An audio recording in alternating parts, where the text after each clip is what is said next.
విశాఖపట్నం మరియు ఉత్తరాంధ్ర గ్రామీణ వైద్యుల సంఘం సంయుక్తంగా నిర్వహిస్తున్నటువంటి పే బ్యాక్ టు సొసైటీ అనే నినాదంతో ఈరోజు మన విశాఖపట్నం బీచ్ క్లీనింగ్ ప్రోగ్రాం చాలా విజయవంతంగా జరిగింది.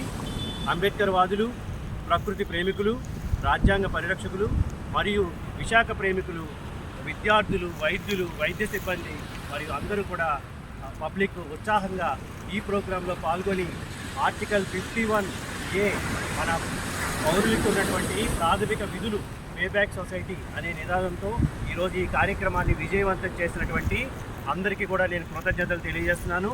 నేటి యువతరం అంబేద్కర్ గారి స్ఫూర్తితో సమాజ సేవకు ముందుకొచ్చి ఈ ఒక జనరేషన్కి స్ఫూర్తిగా నిలవాలని, ఆయన ఆశయాలను కొనసాగిస్తూ ప్రకృతి పట్ల, ప్రాణుల పట్ల ప్రేమతో రాజ్యాంగం మనకు ఇచ్చినటువంటి ప్రాథమిక విధులను నిర్వహిస్తూ ప్రాథమిక హక్కులతో పాటు మనకి విధులు కూడా రాజ్యాంగంలో ఉన్నాయి. ఆ విధులన్నీ కూడా ప్రతి ఒక్కరు కూడా నిర్వర్తించాలని, పే బ్యాక్ టు సొసైటీ అనే నినాదంతో ముందుకెళ్లాలని చేపట్టినటువంటి ఈ కార్యక్రమం విజయవంతం అవ్వడానికి సహకరించినటువంటి అందరికీ కూడా నేను కృతజ్ఞతలు తెలియజేస్తున్నాను.